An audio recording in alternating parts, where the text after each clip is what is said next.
মাধ্যমত কিছু বাতৰি সম্প্ৰচাৰ হোৱা দেখিছোঁ। আচলতে দুৰ্ভাগ্যৰ কথা যে আমি হয়তো আমাৰে ভুল নেকি, আমি যে এই সংবাদ কৰ্মীলৈকে আমাৰ কথাখিনি আমি পচাব চাগে পোৱা নাই। গতিকে আপোনাৰ জৰিয়তে মই সেই সকলো সংবাদ মাধ্যমক মই জনাব বিচাৰিছোঁ যে আপোনালোকে যিখিনি সংবাদ প্ৰচাৰ কৰিছে যে আমি হঠাৎ এই কৰ্মবিৰতি অনুষ্ঠানলৈকে আমি আহিলোঁ বা কাৰ্যসূচীলৈকে আহিলোঁ, এয়া আচলতে শুদ্ধ নহয়। ইয়াৰ আগতে আমি বহুবাৰ এই চচলতে বহুবাৰ অৱস্থান ধৰ্মঘট কৰিছোঁ, আমি প্ৰতিবাদী কাৰ্যসূচী কৰিছোঁ, ইয়াত আমি অনশন কৰিছোঁ, আমি 15 দিনীয়া দীঘলীয়া এটা ক'লা বেজ পৰিধান কাৰ্যসূচী কৰিছোঁ। গতিকে ইমানখিনি কৰাৰ পিছতো যেতিয়া আমাৰ সমস্যা সমাধান নহ'ল, আৰু এদিন দুদিন নহয়, আমি প্ৰায় 17টা বছৰৰ পৰা লাঞ্ছিত বঞ্চিত হৈ আছোঁ। এই 17টা বছৰে আমি যিখিনি দাবী উত্থাপন কৰি আহিছিলোঁ, সেই দাবীখিনি সমাধান নোহোৱাৰ কাৰণে আজি আমি উপায়ন্তৰ হৈ আজি এই কাৰ্যসূচীত আমি হ'ব লগা হ'ল। আমিও জানো যে আজি মোৰ ঘৰৰ মানুহে যদি 108 ফোন কৰে তেতিয়াহ'লে নাপাব, কিন্তু তাৰ সমান্তৰালভাৱে আমিওতো জীয়াই থাকিব লাগিব। আমিতো আপোনালোকৰে ল'ৰা নহয় জানো, আমি অসমৰে ল'ৰা, আমাৰো এটা পৰিয়াল আছে। আপুনি ক'ৰবাত সংবাদ মাধ্যমত দেখিছোঁ আমি 3200 পৰিয়ালৰ কথা কৈছে, হয় আমি 3200 পৰিয়ালটো জীয়াই থাকিব লাগিব, এইখন আমাৰ জীয়াই থকাৰ যুঁজ।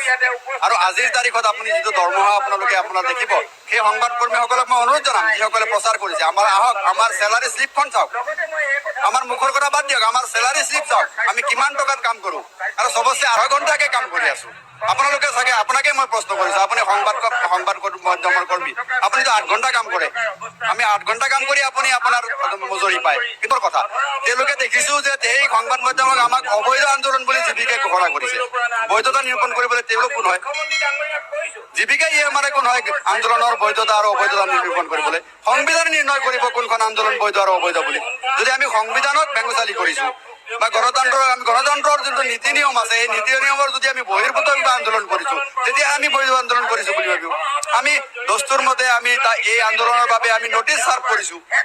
আমি অসম চৰকাৰক, NHM-ক, সংশ্লিষ্ট জীৱিকে, লেবাৰ কমিশ্যনাৰক আমি 15 দিন আগত, যি 14-15 দিন আগত নটিচ কৰিব লাগে, আমি 1 মাহ আগত নটিচ কৰিছোঁ।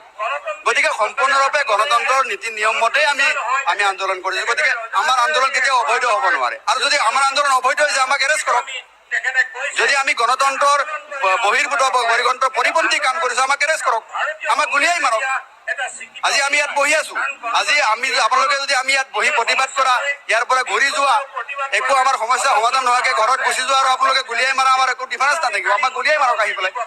গতিকে এই যে ভুৱা বাতৰি, মই অনুৰোধ জনাম যে যোনটো সঁচা সেইটো সঁচা হিচাপে আপোনালোকে ৰাইজৰ ওচৰত আনিব লাগিব, যোনটো মিছা সেইটো মিছা।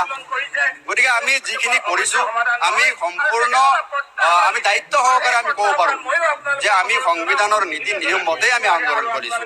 এই কৰ্মবিৰতি অনুষ্ঠান কৰাৰ আগত আমি ক'লা বেজ পৰিধান কৰিছোঁ, আমি অনশন কৰিছোঁ, আমি অৱস্থান ধৰ্মঘট কৰিছোঁ, কেইবাটাও কৰিছোঁ, আমি চচলত কৰিছোঁ, আমি লেবাৰ কমিশ্যনৰ সন্মুখত, লেবাৰ কৰ্ডৰ সন্মুখত আমি ধৰ্ণা কৰিছোঁ, আমি জীৱিকা অফিচৰ ওচৰত আমি প্ৰতিবাদী কাৰ্যসূচী লৈছোঁ, আমি NHM অফিচৰ সন্মুখত প্ৰতিবাদী কাৰ্যসূচী লৈছোঁ। গতিকে আমি য'ত যাব লাগে, যিমানখিনি জাগাত যাব লাগে, আমি বহু চেষ্টা কৰিছোঁ। হয়তো আমি যিমান চেষ্টা কৰিছোঁ যে কৰ্মবিৰতি নহৈ পেলাই এই সমস্যা সমাধান হওক, হয়তো বেলেগ কোনো সন্থাই এটা আন্দোলন কৰাৰ আগত ইমানখিনি অপেক্ষা হয়তো নকৰে, কিন্তু আমি এইখিনি অপেক্ষা কৰিছোঁ। কাৰণ আমি জানো আমি আত্মজনৰ কাষত থাকোঁ।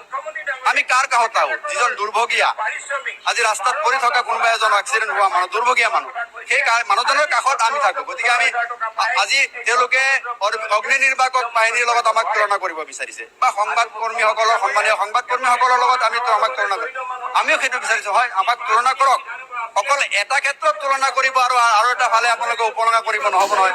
তেওঁলোকে আজি অগ্নি নিৰ্বাপক বাহিনীৰ যিটো কৰ্মচাৰীসকল আছে, তেওঁলোকে যিমানখিনি সা সুবিধা, চৰকাৰী সুবিধা পায়, আমাকো সেই সুবিধাৰ মাজত আহক।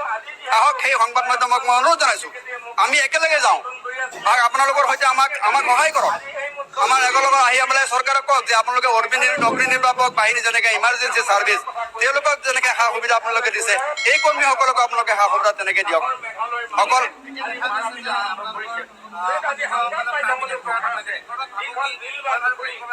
এইবিলাক ভয় ভাবকে আমাক হিলাব নোৱাৰে, এইবিলাক ভয় ভাবকে আমাক আন্দোলন শেষ কৰিব নোৱাৰে। আন্দোলন এটা কেতিয়া শেষ হয় জানে নাই? যেতিয়া আন্দোলনৰ কোনো বৈধ কোনো নাথাকে, দাবী নাথাকে। আমাৰ দাবীখিনি কোনখিনি আমি অবৈধ দাবী কৰিছোঁ কওক? আজি 12 ঘণ্টা কাম কৰি যদি আমি 12 ঘণ্টাৰ মজুৰি বিচাৰিছোঁ, ইয়াত কিবা আমি অবৈধ বা আমি আচৰিত কিবা বিচাৰিছোঁ নেকি? আমি আচৰিতটো একো বিচৰা নাই। মই যিমান ঘণ্টা কাম কৰিছোঁ মোক কিমান ঘণ্টাৰ পইচা দিয়ক। যদি মোক 8 ঘণ্টা কাম কৰাইছে মোক 8 ঘণ্টা পইচা দিয়ক, যদি মোক 12 ঘণ্টাৰ কাম কৰাইছে 12 ঘণ্টাৰ পইচা দিয়ক।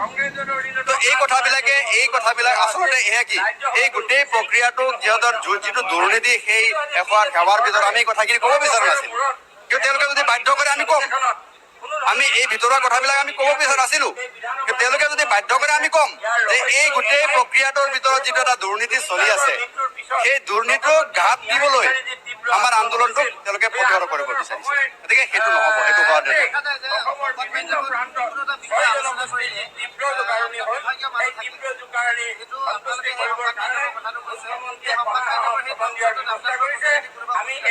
নাই, আমাক কোনো ইনভিটেশ্যনে নাই। তেওঁলোকে একদম আপুনি খুব সুন্দৰ কথা এটা কৈছে যে দুয়োটা সন্মুখী কৰি ফেচ টু ফেচ হ'ব লাগে, তেতিয়া হয়তো কোনে মিছা কথা কৈছে কোনে সঁচা কথা কৈছে এইটো ওলাই পৰিব।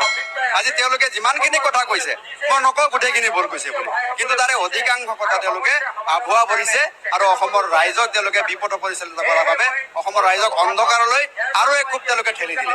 কিন্তু আমি অবৈধ দাবী কৰিছো, কওক আজি 12 ঘণ্টা কাম কৰি যদি আমি 12 ঘণ্টাৰ মজুৰি বিচাৰিছো, ইয়াত কিবা আমি অবৈধ বা আমি আচৰিত কিবা বিচাৰিছো নেকি? আমি আচৰিতটো একো বিচৰা নাই।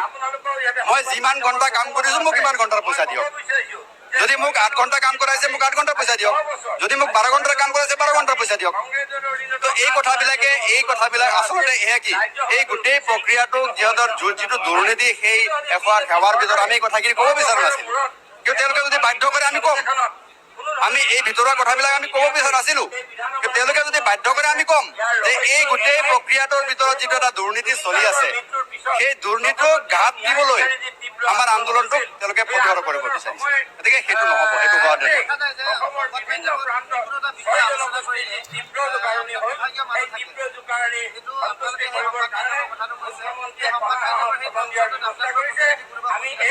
নাই, আমাক কোনো ইনভিটেশ্যনে নাই। তেওঁলোকে একদম আপুনি খুব সুন্দৰ কথা এটা কৈছে যে দুয়োটা সন্মুখী কৰি ফেচ টু ফেচ হ'ব লাগে, তেতিয়া হয়তো কোনে মিছা কথা কৈছে কোনে সঁচা কথা কৈছে এইটো ওলাই পৰিব। আজি তেওঁলোকে যিমানখিনি কথা কৈছে মই নকওঁ গোটেইখিনি ভুল কৈছে বুলি, কিন্তু তাৰে অধিকাংশ কথা তেওঁলোকে আভুৱা ভৰিছে আৰু 6 ঘণ্টাকে কাম কৰি আছো। আপোনালোকে চাগে আপোনাকে মই প্ৰশ্ন কৰিছো, আপুনি সংবাদ মাধ্যমৰ কৰ্মী, আপুনিতো 8 ঘণ্টা কাম কৰে, আমি 8 ঘণ্টা কাম কৰি আপুনি আপোনাৰ মজুৰি পায়, কিন্তু আমি 12 ঘণ্টা কাম কৰো। গতিকে আমি যদি 12 ঘণ্টা কামৰ কাৰণে 12 ঘণ্টাৰ মজুৰি বিচাৰিছো, সেয়া কি আমি ভুল কৰিছো নেকি? আমি কেতিয়াও ভুল কৰা নাই। 2 নম্বৰ কথা, তেওঁলোকে দেখিছো যে এই সংবাদ মাধ্যমক আমাক অবৈধ আন্দোলন বুলি জীৱিকাই ঘোষণা কৰিছে। বৈধতা নিৰূপণ কৰিবলৈ তেওঁলোক কোন হয়? জীৱিকাই আমাৰ কোন হয় আন্দোলনৰ বৈধতা আৰু অবৈধতা নিৰূপণ কৰিবলৈ? সংবিধানে নিৰ্ণয় কৰিব কোনখন আন্দোলন বৈধ আৰু অবৈধ বুলি। যদি আমি সংবিধানক বেঙুচালি কৰিছো বা গণতন্ত্ৰৰ যোনটো নীতি নিয়ম আছে, এই নীতি নিয়মৰ যদি আমি বহিৰ্ভূত আন্দোলন কৰিছো, তেতিয়া আমি বৈধ আন্দোলন কৰিছো বুলি ভাবিব। আমি দস্তুৰ মতে আমি এই আন্দোলনৰ বাবে আমি